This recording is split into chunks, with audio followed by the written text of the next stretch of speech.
एक रिपोर्ट के अनुसार इंडिया में 10 में से 8 स्टार्टअप्स फेल हो जाते हैं और इन स्टार्टअप्स के फेल होने के बहुत सारे रीजंस हैं, लेकिन जो इनमें से एक मेजर रीजन होता है स्टार्टअप्स के फेल होने का वो होता है कि उनके प्रोडक्ट और सर्विस की जो है मार्केट में डिमांड ही नहीं है।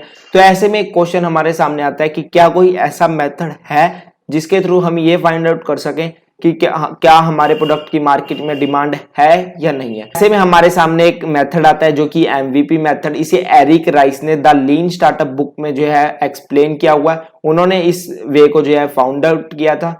हेलो गाइस, स्वागत है आपका आज की इस वीडियो में। मेरा नाम है नवराज और आज की इस वीडियो में मैं बात करूंगा एमवीपी मेथड क्या होता है और कैसे एमवीपी मेथड का यूज करके आप ये फाइंड आउट कर सकते हैं कि क्या आपके प्रोडक्ट और सर्विस की मार्केट में डिमांड है या नहीं है। सबसे पहले समझते हैं कि एमवीपी होता क्या है। एमवीपी की फुल फॉर्म है मिनिमम वायबल प्रोडक्ट। ये आपका फर्स्ट सेलेबल प्रोडक्ट होता है जिसे आप जो है मिनिमम एफर्ट्स और सफिशिएंट फीचर्स के साथ बनाते हैं, इस ऑब्जेक्टिव के साथ कि जो है आप उस प्रोडक्ट का जो है मार्केट से फीडबैक ले सकेंगे और ये वैलिडेट कर सकेंगे कि उस प्रोडक्ट की मार्केट में डिमांड है या नहीं है।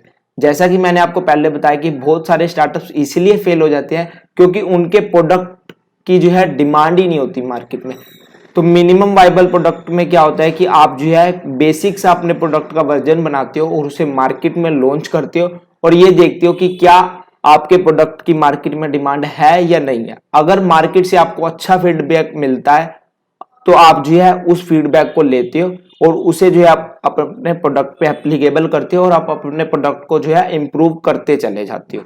होता क्या है कि बहुत सारे स्टार्टअप्स के साथ ये भी एक प्रॉब्लम है कि वो लोग जो है काफी टाइम लगाते हैं, 1 ईयर 2 ईयर, काफी लंबा टाइम लगाते हैं अपने प्रोडक्ट को बिल्ड करने में। लेकिन जब वो 1 ईयर 2 ईयर के बाद अपना प्रोडक्ट मार्केट में लॉन्च करते हैं तो उन्हें ऐसा पता लगता है कि जो उन्होंने प्रोडक्ट बनाया है उसकी तो मार्केट में डिमांड ही नहीं थी। ऐसे में जो है उनके 2 इयर्स में जो उन्होंने जितना भी एफर्ट्स, टाइम, जो भी उन्होंने रिसोर्सेस लगाए वो सब वेस्ट हो जाते हैं। एक प्रॉब्लम और है जो कि है मार्केट मायोपिया। बहुत सारे स्टार्टअप फाउंडर्स और बिजनेस ओनर्स को जो है मार्केट मायोपिया भी हो जाता है।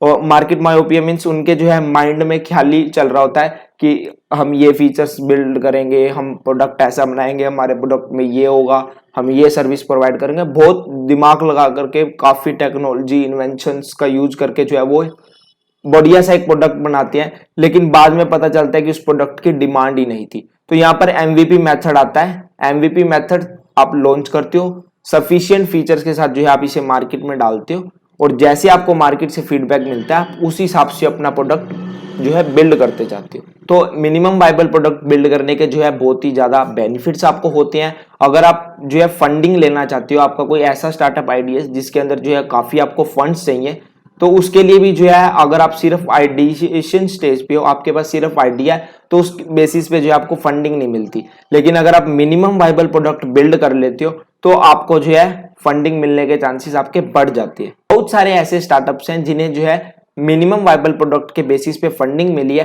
क्योंकि जब आप मिनिमम वायबल प्रोडक्ट बिल्ड कर जाते हो तो इन्वेस्टर का जो ट्रस्ट का फैक्टर होता है वो थोड़ा सा इंक्रीज हो जाता है और वो जो है आपको इजीली फंडिंग दे देते हैं। तो इस स्टेज पे जो है जब आप मिनिमम वायबल प्रोडक्ट बिल्ड कर लेते हो तो इस स्टेज पे जो है आपको सीड फंडिंग इजीली मिल जाती है। और इसका एक और बेनिफिट क्या है कि आप जो है आपका रिस्क बहुत कम हो जाता है, क्योंकि आप जो है मिनिमम इसके अंदर जो है आप रिसोर्सेज डालते हो तो आपका रिस्क बहुत कम हो जाता है। और इसके अलावा जो है आपको मार्केट से फीडबैक मिल जाता है कि कस्टमर्स क्या चाहते हैं। अल्टीमेटली आपके स्टार्टअप का गोल क्या होता है कि आप जो है कस्टमर्स की नीड्स वांट्स को जो है आप सेटिस्फाई करना चाहते हो।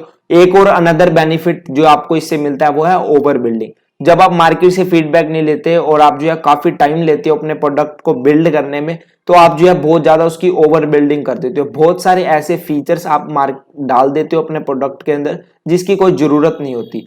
तो मिनिमम वायबल प्रोडक्ट में आप ओवर बिल्डिंग से भी बचते हो। अब हम एक रियल लाइफ एग्जांपल से समझते हैं। जापोस जो कि एक American online e commerce site है जो कि ऑनलाइन शूज जो है सेल करती है। इसे एक स्वीडमर ने जो है स्टार्ट किया था। तो जब जो है वो मार्केट में गए थे शूज लेने तो उन्हें जो है शूज नहीं मिले, काफी फ्रस्ट्रेटेड हो गए वो शूज फाइंड करते हुए। तो उनके माइंड में एक आइडिया आया कि जो है वो लोग ऑनलाइन शूज सेल करेंगे, लेकिन उनके पास जो है इतने पैसे नहीं थे कि वो जो है इस आइडिया पे वर्क कर सके। क्योंकि एक तो उनके पास ऑप्शन यही था कि जो है वो बहुत सारे पैसे इन्वेस्ट करें, अपनी ई कॉमर्स साइट बिल्ड करें और जो है प्रोडक्ट्स रखें, इन्वेंट्री अपने पास रखें, लेकिन इन्होंने जो है एक मिनिमम वाइबल प्रोडक्ट बनाया। इन्होंने क्या करा कि ये मॉल में गए और इन्होंने जो है मॉल में शूज की पिक क्लिक की और एक बेसिक सी वेबसाइट बनाई, उसके ऊपर जो है उन्होंने वो पिक्स डाल दी और उसे मार्केट किया।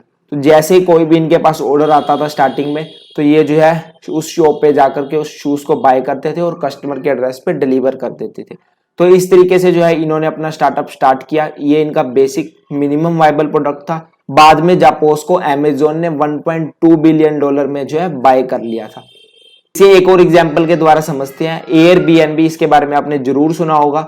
एयरबीएनबी जो है एक पीर to Pir housing rental website है। इनके स्टार्टअप फाउंडर ने भी अपने आइडिया को वैलिडेट करने के लिए मिनिमम वाइबल प्रोडक्ट का यूज किया था। इन्होंने सबसे पहले क्या किया कि अपनी खुद की ही प्रॉपर्टी की फोटोज क्लिक की, एक बेसिक सी वेबसाइट बनाई और उस पे जो है उनकी पिक्स डाल दी और जो है इन्होंने उसे मार्केट किया। तो स्टार्टिंग में जो है इन्हें बहुत अच्छा रिस्पॉन्स मिला, इन्हें बुकिंग्स मिली और बाद में देखते देखते इन्होंने पोर्टल बिल्ड कर दिया। जैसे जैसे ये फीडबैक मिलता गया इन्हें, उसके हिसाब से वर्क करते गए। आज एयरबीएनबी बहुत ही बड़ी कंपनी बन चुकी है। तो गाइस, इन एग्जाम्पल से हमें यही लर्निंग मिलती है कि आप जो है मिनिमम वाइबल प्रोडक्ट का यूज करना चाहिए हमें अपने स्टार्टअप्स को वैलिडेट करने के लिए। और आज की डेट में जहां पर डिजिटल है, यहाँ पर जो है बहुत ही इजी है अपने स्टार्टअप्स को वैलिडेट करने के लिए। आप जो है एक सिंपल बेसिक सी वेबसाइट के साथ आप अपने बहुत सारे स्टार्टअप आइडियाज को वैलिडेट कर सकते हो। इवन आप फेसबुक एड्स का यूज करके भी जो है आप अपने स्टार्टअप आइडिया को वैलिडेट कर सकते हैं। तो guys, thanks for watching this video. अगर आप इस चैनल पे नहीं हो तो प्लीज इस चैनल को सब्सक्राइब कर दीजिए।